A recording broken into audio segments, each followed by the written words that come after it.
calm down too fast, huh? Boom. Get back! Everyone, get back!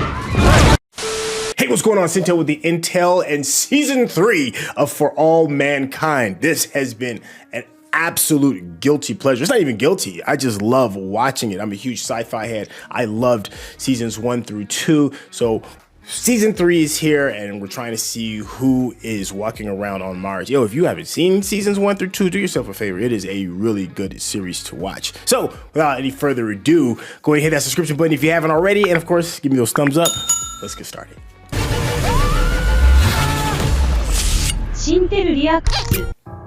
I began a quest for the presidency, a quest with we many left in the ideas, but 80s. with one driving theme. Let's see what year we're in now. American jobs and American wealth in the new global space economy. As the scripture says, our eyes have not yet seen, nor our ears heard, nor our minds imagined what we can build. Wow, I love those little recaps. Ugh, some of it makes you want to be like, damn, why couldn't that happen in real life, right? Well, looky there.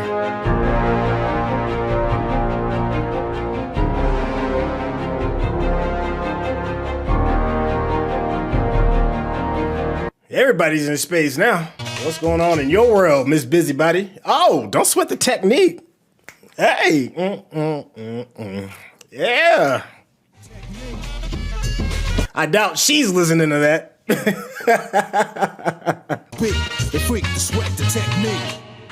So she's still like living at the office though, which is hilarious.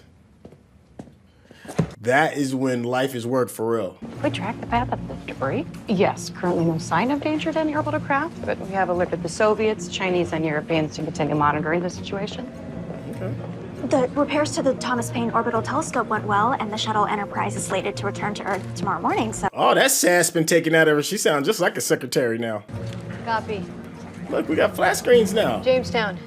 Flat Initiate hot fire screens-ish. test. Oh, no, that's what I was thinking Copy. of. Initiating K-32 Nerva engine hot fire test. When I was saying, like, it was acting kind of meek. And now that the Russians have picked their... I'm working on it.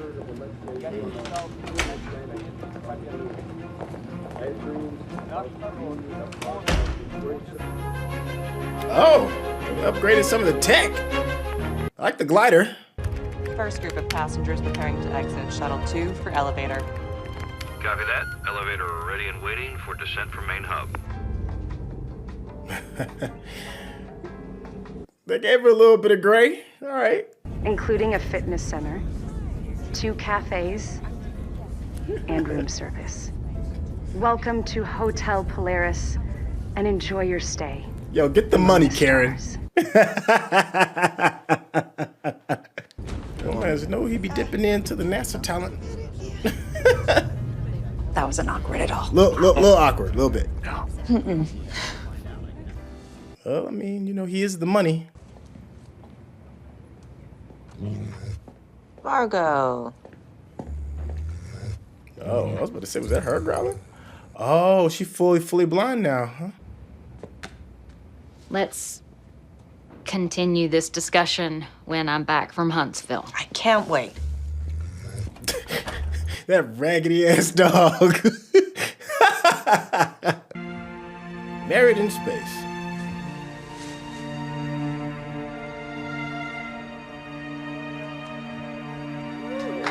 That's a little awkward too, don't you think? I mean, especially for Karen. Good old fashioned phone booths. Don't see those anymore. Look at this. Hello? They still connected.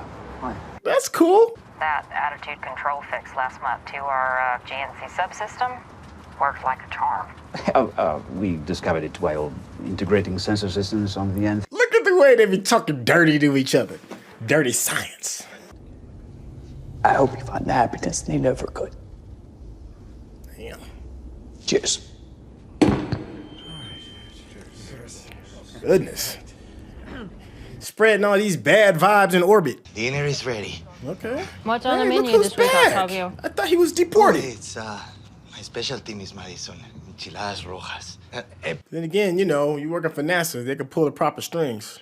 Too much on the dance floor. Too late. Come on. Well, at least she's not I love like you in the all. space program, right? You know, Cheers. she's still an explorer like her pops.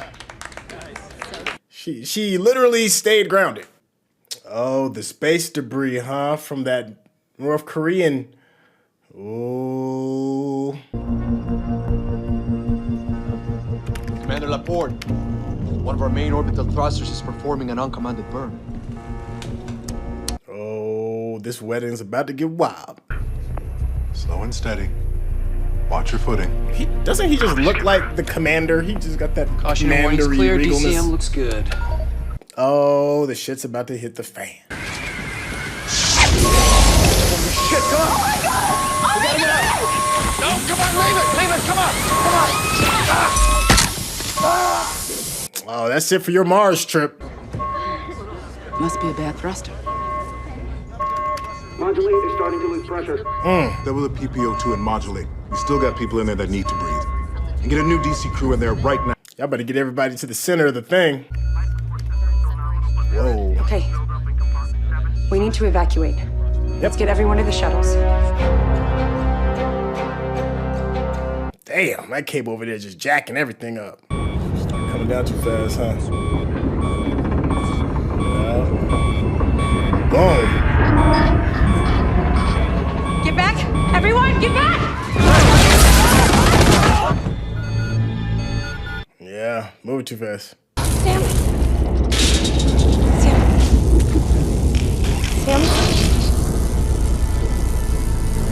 Yeah, Sam's donezo. Damn.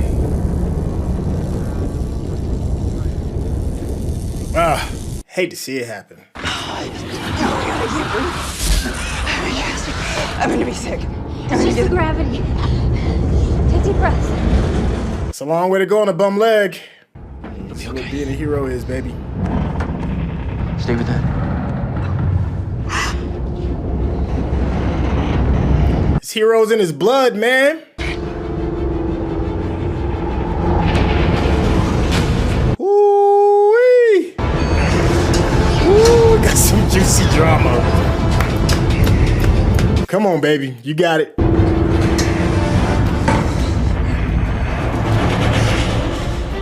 That's a long way to go. We've got an airlock open at the shuttle docking port.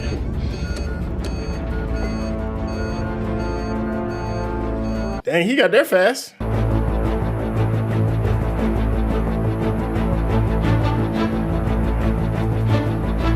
All right, the physics on this is a little weird, but you know, whatever.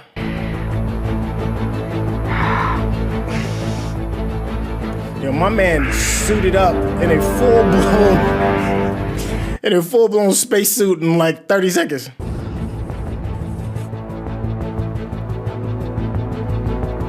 This is so cool, though. I know I was nitpicking a little bit. Doesn't matter, but it's still cool.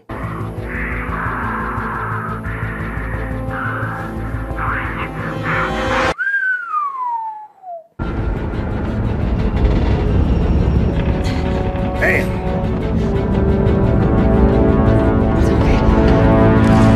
I ain't okay. Bank. Commander, burn thrusters are slowing the ship down. Wow. On your wedding day, get iced.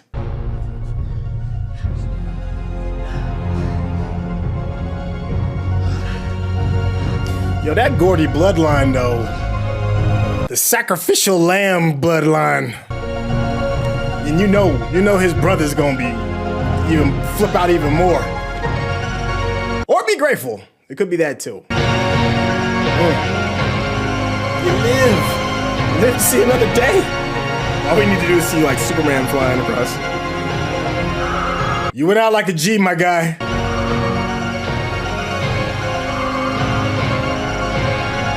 Oh no! The tether saved him! Yes! They didn't kill him off!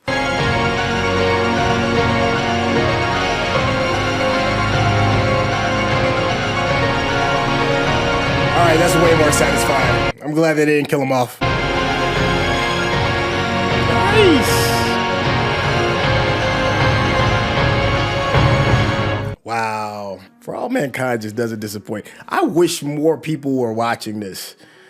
You know, maybe it's because it's the whole what is it, the Apple Plus thing, right? Like, not a lot of people are really on Apple Plus, but you know, ever since what is it, Coda? I think that was the name of the project that was an Apple Plus project. Ever since Coda like won the Oscar, I think more people are gonna be checking it out, and I hope so, because there's some really good projects that's on Apple Plus, and of course, you know, obviously.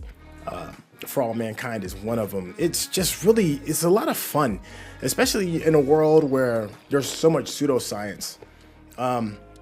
There's projects that kind of like lean more towards like the scientific-y part of storytelling. You know, like one of my favorite projects, I know I go on and on about this, is The Expanse, because some of the science that's involved in it makes more sense than, say, like some of the science that you would see on Star Trek, right? And even more so makes more sense than projects that you would see like on Star Wars, right? Where it's more like a science fiction fantasy, really more so on the fantasy side. You know, we're talking about like, you know, Star Wars, you're talking about like space wizards with laser swords. But with this, you know, it's a little bit more grounded. Obviously, you know, there's things that can be a little more far-fetched, and they're not going to like nail all of the realistic elements 100%, but it's good enough that it's not distracting from the storytelling. And then add to the fact that you're changing all of this up with what does the timeline of how we progress in the space race if things had moved a little bit differently. And I'm going all the way back to season 1 regarding, you know, who lands on the moon first. And now, you know, the thing is that now that we've had the starting point of season 1, the trajectory of how things can be so drastically different doesn't seem as crazy if you've watched it from season 1 on, because that trajectory, it makes more sense. Each new season justifies the events of the next one. So when we're seeing this stuff and people talking about landing on Mars in 1996, it makes a lot more sense within the world that is being built. Does that make sense? And then add to the fact that you got like these really good characters, and everybody's got like these interesting motives. When I was talking about like Gordy's family, and it's just a family of heroes. And you know, Gordy he'd fall from grace, came back, saved the day, him and his wife. Now you see his sons doing kind of like the same thing. You know, it's like that champion bloodline that's in him. I do like, you know, Edward Baldwin, the guy that was Gordy's best friend. You know, who you would think to believe like that he's like the lead of the show, but he's really not. It's a whole bunch of other folks. But he's still, you know, interesting because you got to see him when he was a young jet setter, to him being humbled and in command, to the after effect of him trying to do like one last ride to maybe to Mars, and that relationship with him and his wife like really just finding her own groove. I thought she might have been married to the money, or maybe not. Maybe it's just because of the relationship that she had with Gordy's wife before they made the big sacrifice. Marrying to the money, but then we see that that's been eliminated now too because he's dead. So it is going to be curious to see, you know, what her next move is going to be, because she's doing big things. She's turned that bar into like this one of the world's biggest franchises. Well, maybe not biggest, but a very notable franchise, but big enough that the interest could go into, you know, building the stuff, these platforms in space. There's one character that we didn't really get a really big chunk of time with, and that is the young lady that was running for political office, and she was the one that had the secret because she led a double life because she loved another woman. But I think she's running against Bill Clinton for governor. She's either running for governor against him or maybe running for president. I don't think I got all the clarity on that. So we didn't really jump deep into her story. But there were some other interesting storylines regarding the Latina little girl whose father was deported and was like ended up living in like a trailer park home, and then she ends up like getting under what's her name's wing, the one that Margot, I think that's her name, who runs NASA. I'm curious what they're going to do with that storyline, because now they're sending her to the moon, so they're going to give her some more cool stuff. They did a really interesting job with a really long setup with her. Now we get to finally like see like the fruits of that labor from the writing room, and you know, see how that all unfolds. And I'm curious to see like how the leader of NASA, the head of NASA, and that relationship that she has with the other scientists from the Soviet Union, how they've just been like passing information, help each other, and how he's been compromised. Oh, excuse me. He's been compromised, and now they're using him to try and figure out what the thrust technology is going to be. I want to know how that kind of unfolds. Is she going to be like seen as a traitor for giving away, you know, state secrets and stuff, and if their love can like overcome? Oh, we did get 2 new characters, and that is Gordy's other son, one of the youngest ones of the 3. He was introduced to the other young lady who is fighting for position with Edward Baldwin regarding the Mars mission. What's her name? Danielle Poole, I think that's her name. Her stepson, he's a new guy, and him and of course Gordy's son. They're both like the children of astronauts, and that relationship was really weird because, well, not weird, it may be interesting because you know, Gordy's son definitely has some baggage, right, that he's trying to overcome. He lost both his parents, and he blames maybe just astronauts in general. We don't really know exactly who to blame is, because even though they are heroes, he just sees them as like his parents that died. You know, he kind of blew up the wedding a little bit with that, but you know, not everybody's just gonna, you know, overcome it.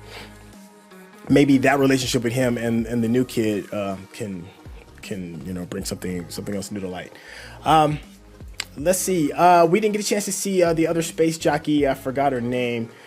She was the one that ends up like losing her vision due to exposure to radiation when she was on the moon. She was another superhero, and she's in charge of putting the astronauts, deciding who's going to be doing what during the missions. There was a great moment with her and the dog, the gruff old dog. It's kind of like like they both mirror each other, both old, kind of growling. Still useful though, right? That's the thing. Like, she's old and grumpy and still useful, just like the dog. That I thought that was fun that they brought that back. I'm curious to see, you know, who is the boot that lands on Mars. That's the question. That's the $1 million question. Who do you think it's going to be? It's probably Russia. Will probably beat us again. Maybe even China. Who knows? It would be cool to have a cool third country that's in the space race with us. Hey, thank you so much for checking out For All Mankind. Hey, if there's going to be more to come. I know this isn't like the most super popularist project to work on, but I love it, man. And I just love sci-fi and geeking out. This is exactly my wheelhouse of stuff to watch. So I'm going to continue it, and hopefully you'll spread the word, let people know that there's somebody out here doing a review on For All Mankind. Please go out and share it on all of your socials and all that good stuff. And if you haven't subscribed, go ahead. You know what you're doing. Hit that subscription button so we can chop it up. Let me know what you think. And of course, give me that thumbs up. That's how the algorithm knows you're digging what I'm giving you. So that being said, we out of here. Peace out. For All Mankind.